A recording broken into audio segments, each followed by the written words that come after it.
Frank Miller, a stoic 78-year-old Marine, visits Daniel Tran's grave every Saturday, placing white lilies with unwavering devotion.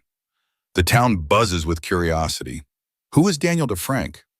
Emily, a young reporter, digs deeper, sensing a hidden story.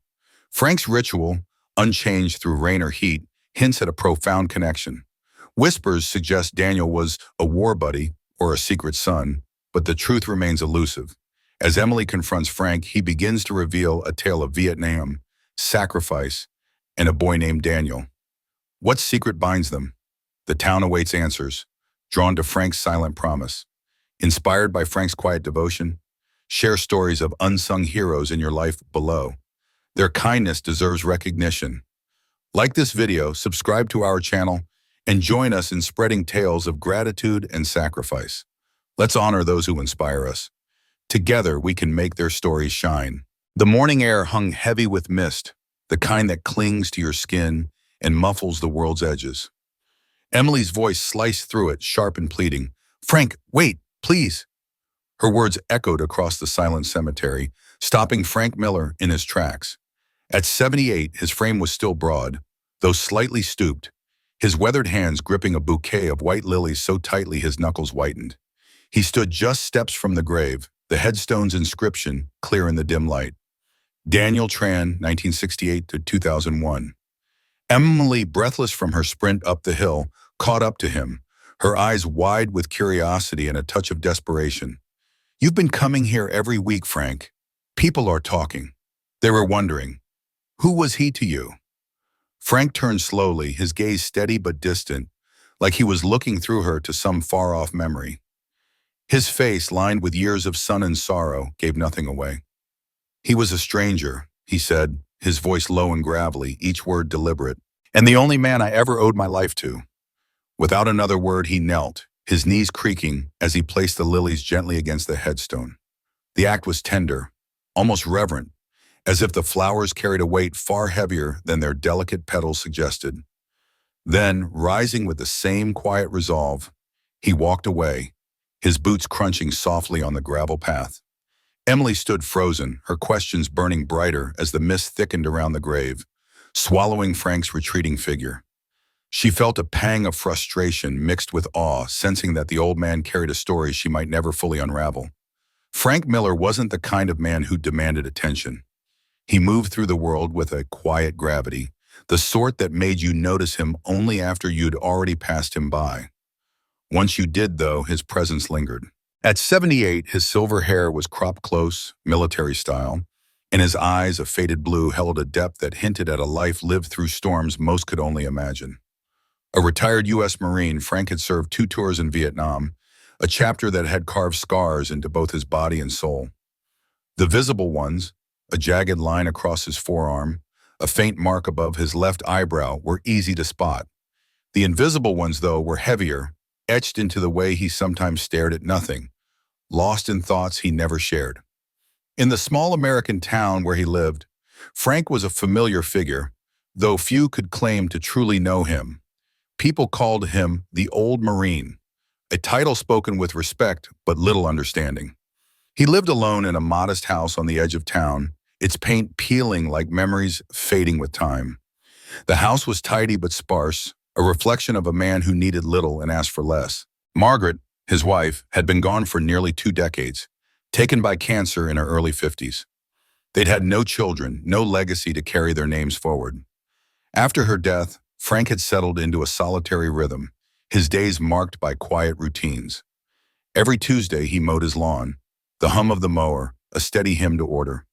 Every Friday he walked to the diner for black coffee and eggs, exchanging nods with the waitress and small talk with the regulars. And every Saturday, always Saturday, he made his pilgrimage to the cemetery. The townsfolk had noticed this ritual long ago. Rain or shine, summer's blistering heat, or winter's biting chill, Frank would walk the mile to the old cemetery on the hill, a bouquet of white lilies tucked under his arm. His steps were measured, purposeful, as if the act itself was a kind of prayer. At the grave of Daniel Tran, he would kneel, place the flowers with care, and stand in silence for several minutes, his head bowed. Then, without a word, he'd leave. The grave wasn't Margaret's. She rested across town, near her family's plot, nor did it belong to any known kin.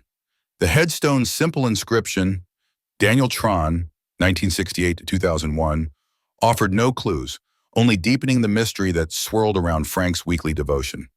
The local florist, Mrs. Holloway, knew Frank by his order. White lilies, always, no card, no fuss. She'd once confided to a neighbor that Frank had been buying the same arrangement for over a decade. Never says much, she'd said, her voice tinged with curiosity. Just pays, nods, and goes. The townspeople spun their own theories, each more colorful than the last. Some figured Daniel Tran was a war buddy from Vietnam, though the dates on the headstone, born in 1968, didn't align with Frank's service in the early 70s. Others whispered that Daniel might have been a secret son, or perhaps a lost love of Margaret's, a scandal buried with time. The romantics in town liked to think Frank was honoring a stranger out of some profound act of kindness, but even they couldn't explain the unwavering commitment in his eyes. The lilies, the silence, the solitude, it all hinted at something deeper, something sacred and unspoken. Despite his quiet demeanor, Frank was well-liked. He was the neighbor who shoveled the widow's sidewalk before dawn, who carried groceries for the young mother struggling with her toddler, who fixed a loose fence post without being asked. These small acts of kindness were his language, a way of giving without expecting gratitude. But when it came to his past, Frank was a fortress. Questions about his military service were met with a shrug and a curt, "Did my time, came home. That's all." If Vietnam came up, his eyes would cloud, a shadow passing over them, and he'd steer the conversation elsewhere. Yet there was something about Frank that put people at ease. Maybe it was the way he looked you in the eye when he spoke, steady and unflinching, or how he listened without interrupting, as if your words mattered more than his own. At town hall meetings, he rarely spoke, but when he did, his voice carried a quiet authority that hushed the room. He was steady, reliable, the kind of man who didn't need thanks and never seemed to crave it. Still, the Saturday visits gnawed at the town's curiosity. Emily, a young reporter for the local paper, had watched Frank's routine for years. At first, it was just a passing observation, a quaint detail in the rhythm of small-town life. But over time, something about the old Marine's silent devotion tugged at her. She saw the way his shoulders sagged slightly as he knelt by the grave, the way his hands lingered on the lilies as if reluctant to let them go. There was a story there, she was sure of it, one that went beyond the town's gossip and half-baked theories. Emily's own life was a tangle of ambition and uncertainty. She was 26, restless, dreaming of a big break that would take her beyond the sleepy columns of the local paper. Frank's mystery felt like a puzzle she could solve, a way to prove she was more than just a small-town reporter. But as she stood there that morning, watching Frank disappear into the mist, she felt a flicker of doubt. What if some stories weren't meant to be told? What if Frank's silence was louder than any answer she could uncover? In that moment, Emily's heart raced with a mix of frustration and reverence. She wanted to chase after him, to demand the truth, but something in Frank's steady gait held her back. His devotion to Daniel Tran, whoever he was, wasn't just a ritual. It was a piece of his soul laid bare in the quiet of the cemetery. And as the mist curled around the headstone, Emily felt the weight of a story she might never fully understand, but one she knew she'd carry with her, just as Frank carried his lilies, week after week, year after year. Every Saturday, without fail, Frank Miller made his pilgrimage to the cemetery, a bouquet of white lilies cradled in his weathered hands. The ritual was as much a part of him as the lines etched deep into his face, each one a testament to a life of duty and unspoken sorrow. Rain or shine, blistering heat or biting cold, Frank's steps never faltered. One winter, when ice coated the town's streets like a cruel mirror, he'd twisted his ankle on the hill leading to the grave. Pain shot through him, sharp and unrelenting. But he gripped his cane tighter, his other hand clutching the lilies as if they were a lifeline. He hobbled forward, jaw set, eyes fixed on the familiar headstone. That summer, when a heatwave smothered the town and warnings blared on the radio for the elderly to stay indoors, Frank was there again, sweat beading on his forehead, soaking through his shirt. Yet the lilies were laid with care, their petals stark against the gray stone, a silent offering to Daniel Tran. For Frank, this wasn't about the townsfolk who watched from a distance or the whispers that trailed him like shadows.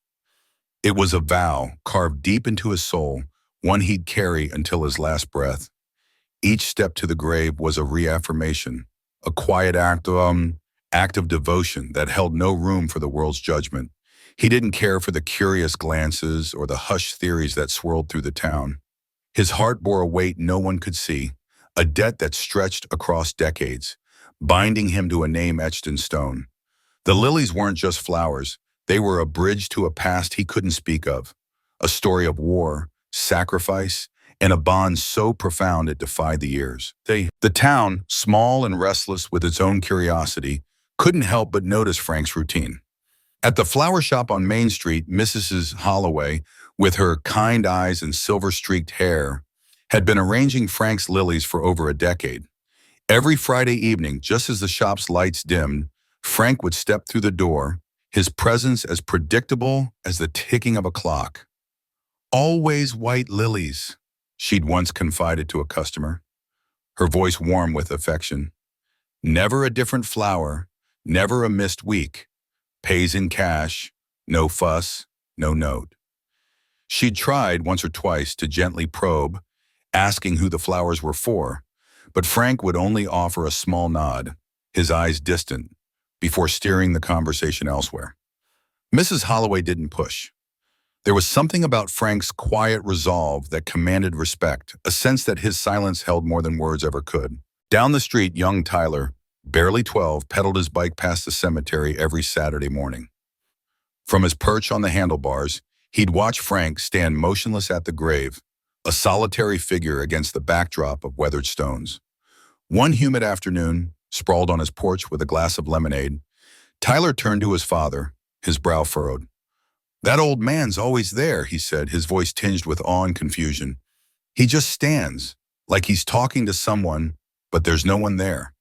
Sometimes his lips move, but I can't hear anything." His father, half listening, ruffled Tyler's hair with a chuckle, but the boy's words lingered.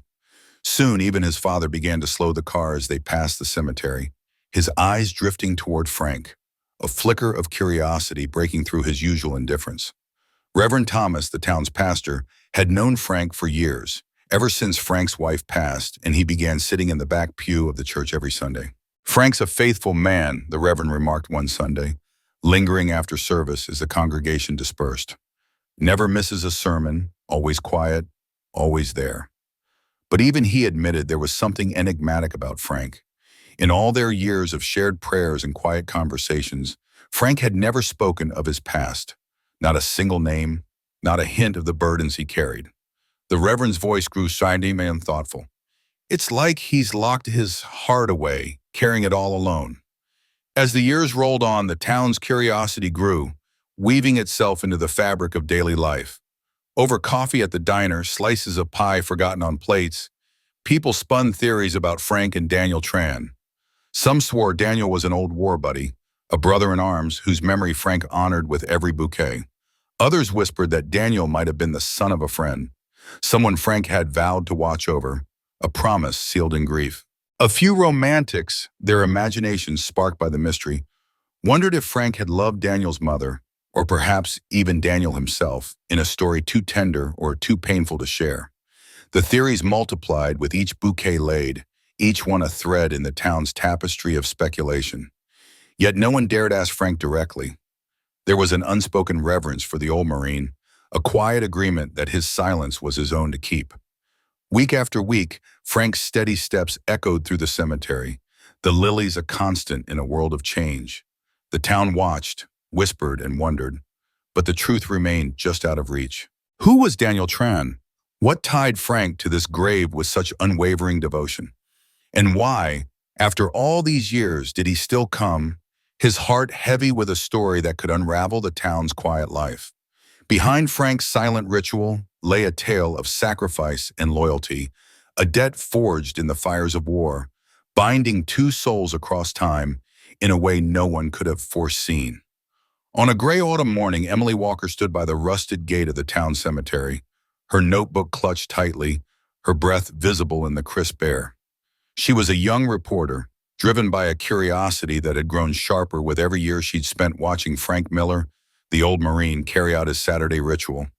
His slow walk up the gravel path, a bouquet of white lilies in his arm, had become a quiet mystery in their small town. As a child, Emily had spun stories about him. Now, as a journalist, she needed answers. Frank's figure was unmistakable. His shoulders, once rigid with military precision, now slightly bowed under the weight of time. The overcast sky softened the world into hues of reverence as he knelt at the grave, placing the lilies with care, their petals bright against the worn headstone. Emily watched, her heart pounding, as he stood in silence, his lips moving faintly, as if speaking to someone long gone. She gave him time, respecting the sacredness of his moment. When Frank turned to leave, Emily stepped forward, her voice soft but steady. "Mr. Miller?" she called. He paused, his weathered face wary, his pale blue eyes narrowing. "I'm Emily Walker from the town paper. I've seen you here for years.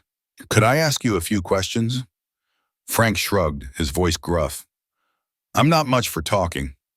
Emily nodded, tucking her notebook under her arm, sensing the delicate balance of this moment. "I understand," she said warmly. "But people notice you. They wonder about this grave. I do too." Frank's gaze drifted to the headstone, a flicker of pain crossing his face. He shook his head.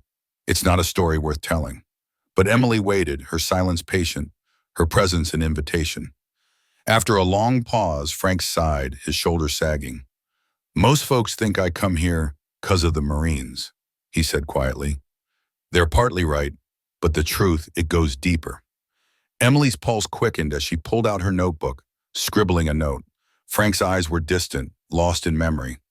"Vietnam, 1971, he began, his voice low. "My unit was near Da Nang, on patrol. We heard about a village caught in a firefight, civilians trapped.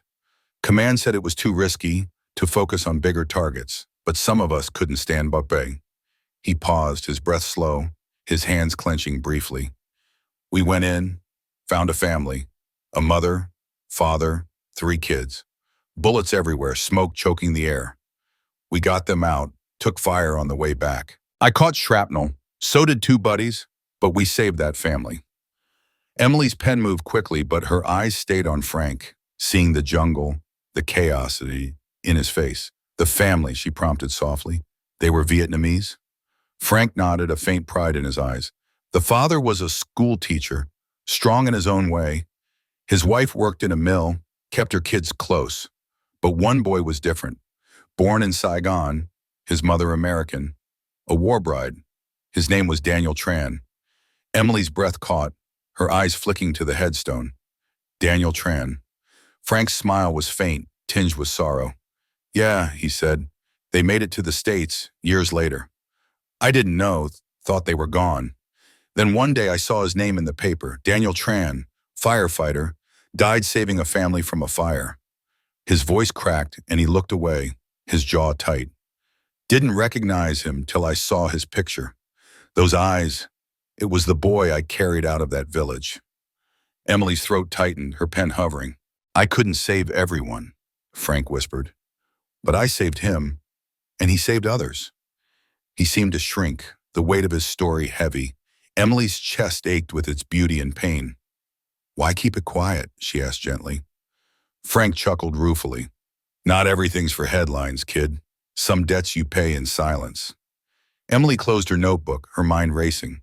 She'd sought a simple story, but found a tapestry of sacrifice, woven across decades. As Frank walked away, his boots crunching gravel, Emily vowed to write this, not for fame, but to honor Daniel, Frank, and the lives they'd touched. Emily Walker had always been the kind of person who noticed things others overlooked. As a child, she'd pedal her creaky bike through the quiet streets of their small town, her eyes catching the way the morning light hit the dew on the grass, or how the sparrows darted in patterns no one else seemed to see.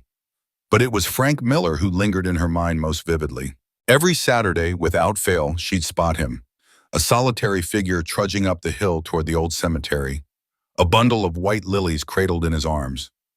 Back then, he was just a curiosity, a man whose routine seemed carved into the rhythm of the town itself.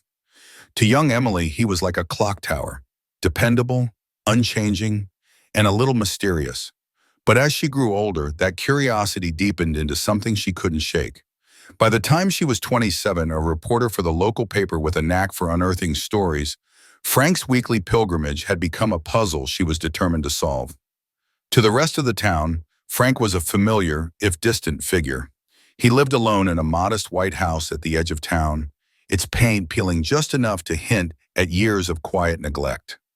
He was the kind of neighbor who'd shovel your driveway after a snowstorm without being asked, or show up at town hall meetings with a thermos of coffee, listening more than he spoke.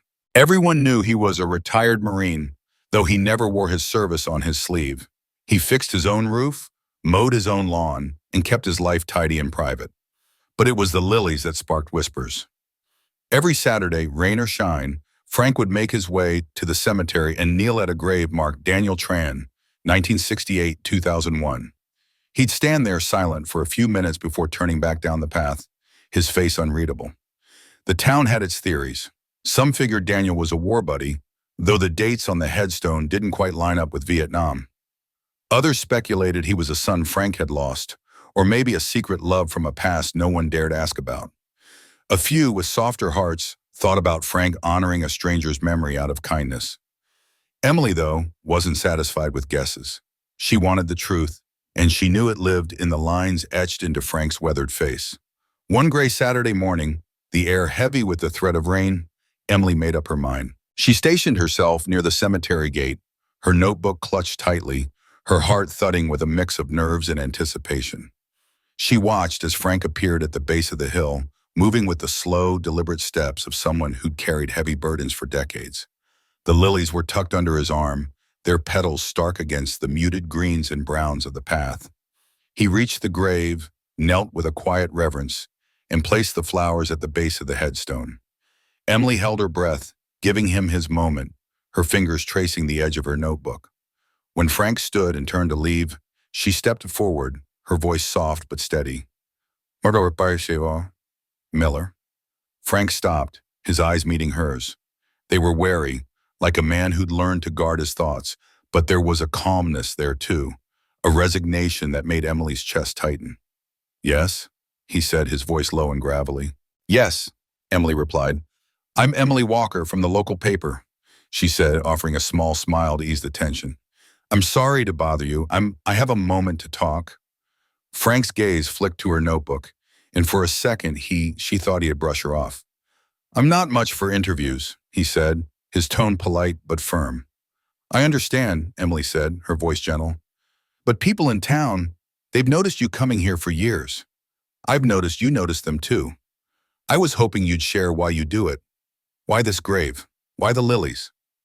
Frank's hand tightened on his cane, the knuckles whitening briefly before he let out a slow breath. His shoulders broad but slightly stooped from age, seemed to soften just a fraction.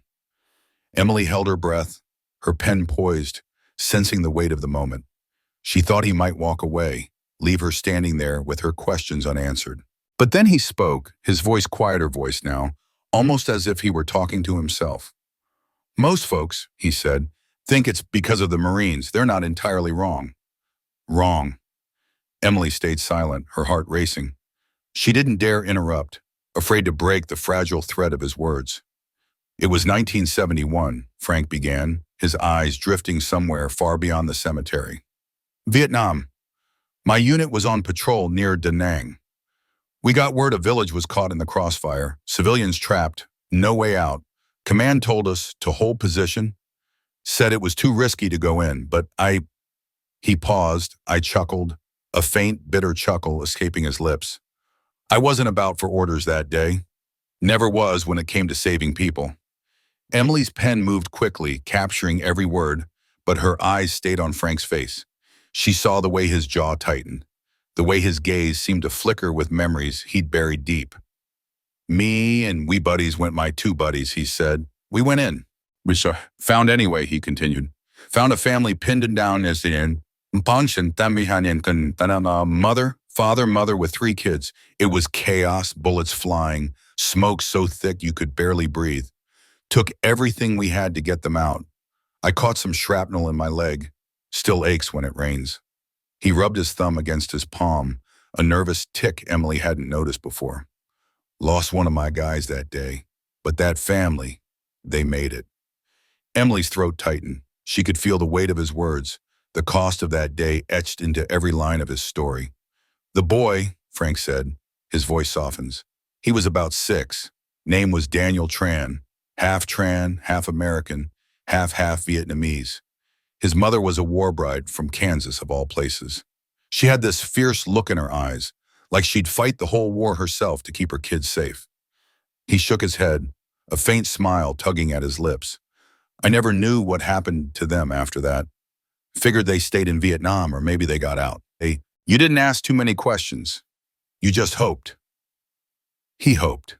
Frank's gaze drifted to the headstone and Emily followed his eyes. Her eyes. The name Daniel Tran seemed to pulse in the quiet air, the dates carved into the stone suddenly carrying a story she hadn't imagined. Years later, Frank said, his voice barely above a whisper, I was watching Atonality, the news, big fire in California, whole fire, a neighborhood gone. They showed a named firefighter who died saving a family trapped in their home. Name came up, Daniel Tran. He swallowed hard, Mom. His eyes glistening for a moment before he blinked it away. Same kid. I knew it was my gut. I felt it in him. Emily's pen stilled. She could feel the ache in Frank's voice, the way at each word seemed to pull at something raw and unspoken. She imagined him sitting alone in his quiet house, the silence of the room, the news flickering, the shock of that name hitting him like a wave. I started coming here after that. That, Frank said, his voice quieter now. Every Saturday, bringing him lilies. Her mother loved them, mentioned them once when we got out of that village. Said they reminded her of home. He shrugged, as if trying to downplay the ritual that had shaped his life Porogaramu for years. It's not about the war. Not really. It's about a promise I made to myself that day, to make sure someone remembered that boy, what he did. Emily felt her eyes sting, own eyes sting, her chest tight with a mix of awe and sorrow. She wanted to say something, to thank him for carrying that promise alone, but the words felt too small. As Frank turned to leave, she said, going forward, called after him one last time, her voice soft but firm, urgent. Thank you for telling me, she said. Frank paused, offering a brief nod, his eyes meeting hers with a flicker of recognition. Understanding. Then he turned and walked away, his figure shrinking against the gray sky. Emily stood alone by the grave, the words on the headstone's words now sharp and vivid, the silence thick with meaning. She knew the town would soon hear Daniel's story. Her story would see to that. But in that moment, standing there alone, she understood why Frank had carried it alone for so long. It wasn't just a memory, it was a vow, a quiet act of devotion to a boy who'd grown into a hero, a memory Frank had tended with every step up that hill. The air was thick with the weight of memory as Frank stood before the gravestone, his breath heavy, catching in his chest like a tide pulling back from the shore. At first, the news report hadn't struck him as anything more than another tragedy on the evening broadcast. A house fire, a hero lost. But then they flashed the man's picture on the screen, those eyes, that face, unmistakable, etched into Frank's mind like a photograph he could never misplace. It was him. The boy from the burning village all those years ago, now a man, now gone. Frank's heart clenched as the realization sank in, a quiet storm of pride and sorrow swirling within him. He'd come to this cemetery not knowing what he'd feel, but standing there tracing the carved letters of Daniel Tran's name with his weathered eyes, something settled deep inside him. He had pulled that boy from a blazing village in a war-torn land, a moment of instinct amid chaos. And all these years later, that same boy, now a man, had run into a burning house to save a family. Daniel had become the kind of man Frank had always hoped he and his fellow Marines were fighting for over there. The kind of man who carried the torch of courage without hesitation. Frank's voice softened, barely above a whisper as he spoke to Emily, the young journalist standing beside him, her notebook trembling slightly in her hands. I come here to pay my respects, he said, his words heavy with the weight of decades. To remind myself why some debts can never be called in. You just Pay them. Quietly, Emily felt a shiver race up her spine as Frank's story unfolded. Her pen hovered over the page, but it wasn't just the words she was capturing. It was the raw, unspoken emotion in Frank's voice, the way his eyes seemed to see both the past and the present at once. Her heart pounded as she tried to imagine the weight of carrying such a memory for so long. The pride and the pain intertwined like roots beneath the earth. She glanced at the lilies resting gently against the gravestone, their soft white petals glowing in the fading light. "Did you ever reach out to his family?" she asked, her voice barely steady, afraid to break the fragile moment. Frank shook his head, his gaze distant, fixed on some horizon only he could see. "They don't know me," he said simply, "and maybe it's better that way. I was just the man who happened to be there once, in that one moment. They had him for 33 years. That's what matters." His words hung in the air, heavy with a quiet truth that made Emily's chest ache. She wanted to say something, to fill the silence, but for a moment neither of them spoke. The cemetery was still, save for the faint rustle of leaves in the autumn breeze, and Emily felt the weight of the story she'd been given. A story not just of heroism, but of the unspoken bonds that tie lives together across years and continents. Finally, she broke the silence, her voice soft but resolute. "Why lilies?" she asked, her eyes flicking to the flowers again. Frank's lips curved into a small, almost imperceptible smile, the kind that carried a lifetime of love and loss in its corners. "Margaret's favorite," he said, his voice tender with the mention of his late wife. "She'd have wanted me to bring something beautiful, something that felt like hope." Emily swallowed hard, blinking back the sudden sting in her eyes. She could almost see Margaret in her mind, a woman who must have been as steady and kind as Frank, someone who understood the quiet strength it took to carry on. The lilies weren't just flowers. They were a promise, a piece of Frank's heart laid bare in this sacred place. Emily's gaze drifted back to the gravestone, then to Frank's weathered face. "Would you mind if I wrote about this?" she asked, her voice trembling with the responsibility she felt.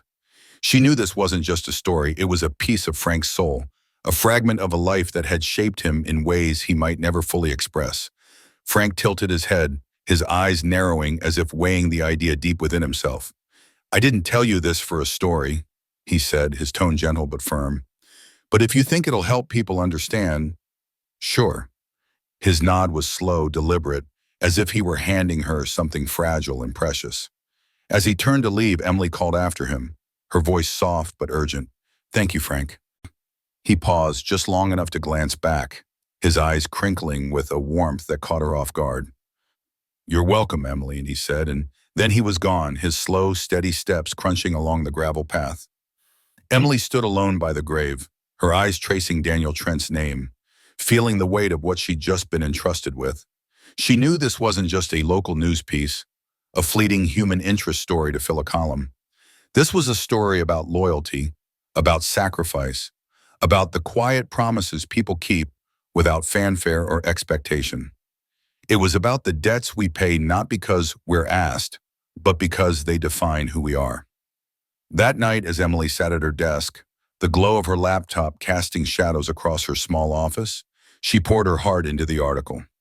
She wrote about Frank, the old Marine who carried a memory heavier than any metal, who visited a grave not out of obligation, but out of reverence. She wrote about Daniel, the boy who became a hero, whose life had come full circle in a way that felt almost fated.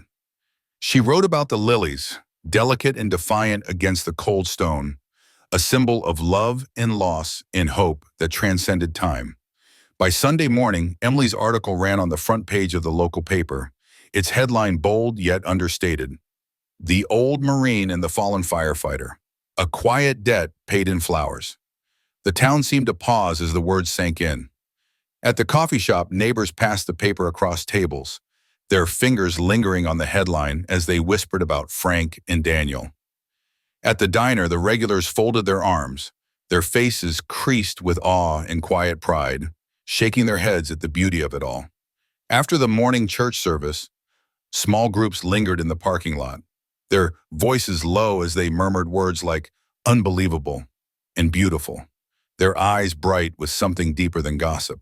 Frank, unaware of the stir, walked into church that Sunday, his head bowed as always, his steps slow but steady.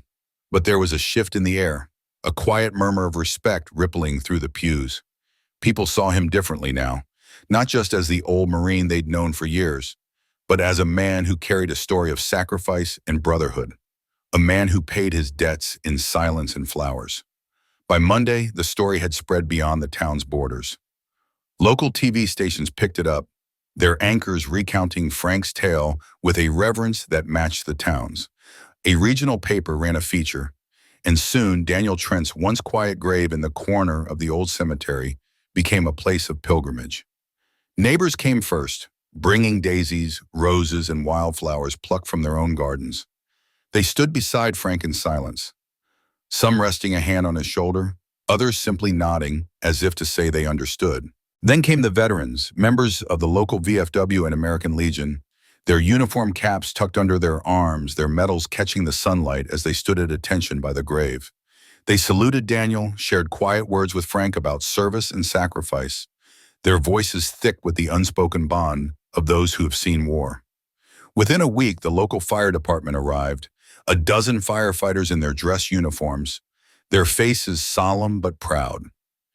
They stood by the grave, heads bowed, honoring one of their own, a man who'd given everything to save others, just as Frank had once saved him. The cemetery, once a place of quiet solitude, became a gathering ground for gratitude, a testament to the ripples one life can send through time. Emily watched it all unfold, her heart swelling with a mix of pride and humility. She'd done more than write a story. She'd given voice to a truth that had been buried for years, a truth about the quiet heroism that lives in ordinary people. And as she stood by the grave one last time, watching a new bouquet of lilies join the others, she knew this was why she'd become a journalist, to tell the stories that remind us what it means to be human. On a crisp Saturday morning, the cemetery was alive with a quiet reverence that hadn't been felt there in years. Firefighters, some in their polished dress blues, others in worn work gear fresh from the station, stood shoulder to shoulder with townsfolk, their heads bowed in respect. They had come to honor a man they now considered family, a first responder whose sacrifice had woven him into the fabric of their community. Among them was Frank Miller, a stooped figure clutching white lilies, his weathered hands trembling not from age but from the weight of memory. The fire chief approached him, his voice low and steady, filled with gratitude. He thanked Frank for the quiet heroism of decades past and for the unwavering devotion that had brought him to this grave week after week. Frank's eyes, clouded with time, glistened with unshed tears. He hadn't sought recognition, but the outpouring of support from the town stirred something deep within him, a flicker of pride, mingled with the ache of loss. Moved by the swell of communal respect, the town council and veterans group decided to hold a small ceremony the following Saturday. Word spread like wildfire through the close-knit town. By the time the day arrived, rows of folding chairs flanked Daniel Tran's grave, an American flag standing sentinel beside the weathered headstone. Frank arrived as he always did, his cane tapping softly against the earth, the lilies cradled in his arm like a sacred offering. But this time he wasn't alone. Dozens of people, veterans in crisp uniforms, firefighters with calloused hands, police officers, neighbors, and strangers drawn by the story, stood together, many clutching their own bouquets. Their presence was a tapestry of shared respect, each person a thread in the growing legacy of a man who had given everything. Emily, a young journalist with a notebook tucked under her arm, greeted Frank with a quiet warmth. Her eyes sparkled with admiration as she whispered, "They're all here because of you." Frank shook his head, his voice rough with emotion. "No," he said, his gaze fixed on the headstone. "They're here for Daniel." In that moment, he felt the weight of every visit he'd made to this spot, every silent conversation with a boy he'd carried from a burning village decades ago. The memory was a wound that never fully healed, but it was also a promise, one he'd kept through years of solitude. The ceremony was understated but profound. The mayor spoke first, his words weaving a portrait of a community bound by sacrifice and memory. His voice carried the weight of a town that had rediscovered its heart. The fire chief followed, his tribute to Daniel Tran filled with quiet awe. He recounted how Daniel, a firefighter, had rushed into danger to save lives, paying the ultimate price. Each word was a brushstroke on the canvas of Daniel's legacy, painting him as a man whose courage had burned brighter than the flames he faced. A local pastor led a prayer, his voice soft but resonant, asking for peace for those who carry the burden of loss and gratitude for those who give all. Then, unexpectedly, the mayor turned to Frank, his eyes kind but expectant. "Would you like to say a few words?" The crowd stilled, their attention settling on the old Marine. Frank hesitated, his grip tightening on his cane. For a moment it seemed he might step back, retreat into the silence that had been his companion for so long. But something stirred within him, a need to speak, to give voice to the weight he'd carried. He stepped forward, clearing his throat, his voice steady despite the tremor in his hands. "I was a Marine at 18. He began, his words quiet but resolute, cutting through the stillness. "I saw things in my life, things I don't talk about, things that stay with you long after the war is over. But there's one memory I've never shaken. The face of a boy I carried out of a burning village in Vietnam." He paused, his eyes drifting to the headstone where Daniel's name gleamed in the morning light. "That boy grew up to be a man braver than I ever was. Daniel Tran saved lives. He gave everything he had." Frank's voice wavered, but he pressed on, each word a testament to the bond he'd forged with a stranger across decades. "I come here every week, not for recognition, not for anyone to notice. I come because I owe him. I owe him my respect." He looked out at the crowd, their faces a mosaic of empathy and reverence. "I never expected anyone to care," he said, his voice softening. "But seeing all of you here, it reminds me that the good we do, no matter how small, no matter how quiet, still matters. It still ripples." The crowd stood in silence, the only sound the faint snap of the flag in the breeze, as if the world itself were holding its breath. As the ceremony drew to a close, people lined up to shake Frank's hand. Some pressed flowers into his arms, their petals brushing against his weathered jacket. Others shared stories of their own loved ones, soldiers, first responders, quiet heroes whose sacrifices had shaped their lives. The firefighters vowed to visit Daniel's grave every year, a promise etched in their solemn nods. The veterans group pledged to engrave Daniel's name in their annual memorial, ensuring his story would endure. As the sun dipped low, casting golden light across the cemetery, Frank stood a little taller. For years, he'd carried his duty in solitude, but now he was surrounded by a community that understood the quiet weight of his devotion. After the crowd dispersed, Emily approached Frank again, her notebook still tucked away. This time, she wasn't chasing a story. She was seeking something deeper. "Frank," she said softly, "if you could share one thing with people after all this, what would it be?" He looked at the flowers now blanketing Daniel's grave, their colors vibrant against the gray stone. He thought for a long moment, his mind tracing the contours of a life shaped by duty and loss. "Responsibility," he said at last, his voice steady. "We all carry it, whether we choose it or not. And sacrifice. Sometimes it finds you before you're ready. But the most important thing—" He paused, his eyes lingering on the headstone. "Gratitude. We don't say thank you enough. Sometimes we owe a thank you that no one asked for, but we feel it, deep in our bones." Emily nodded, a faint smile touching her lips. She knew she'd found the heart of her story. In the days that followed, the town buzzed with quiet reflection. At the local diner, a waitress leaned across the counter, her voice low as she told a customer, "It's not the grand gestures that change things. It's the steady, quiet acts, the ones no one sees." At the VFW hall, a veteran sipped his coffee and mused, "Loyalty doesn't end when the fighting stops. It's a promise you keep for life." Even young Tyler, who used to watch Frank from his bike, sat at his family's kitchen table and said, "It's like Frank was keeping a vow, and now everyone's helping him keep it." Frank's simple act of laying lilies each week had sparked something profound, a renewed sense of connection, a deeper understanding of what it means to honor the fallen. When Emily published her final article, she ended it with a line that resonated through the town. Frank Miller didn't just place flowers on a grave, he planted seeds of hope and gratitude in the heart of a community. Now, every Saturday, Frank walks to the cemetery, white lilies in hand, but he's rarely alone. Sometimes it's Emily, her steps soft beside him, her notebook left at home. Other days, it's a neighbor or a veteran from the local post, their presence a quiet tribute. The firefighters stop by now and then, laying their own flowers, their helmets tucked under their arms. What was once a solitary ritual has become a shared tradition, a testament to sacrifice, gratitude, and the enduring power of remembrance. As Frank kneels at Daniel's grave, there's no fanfare, no speeches, just a simple act that speaks louder than words ever could.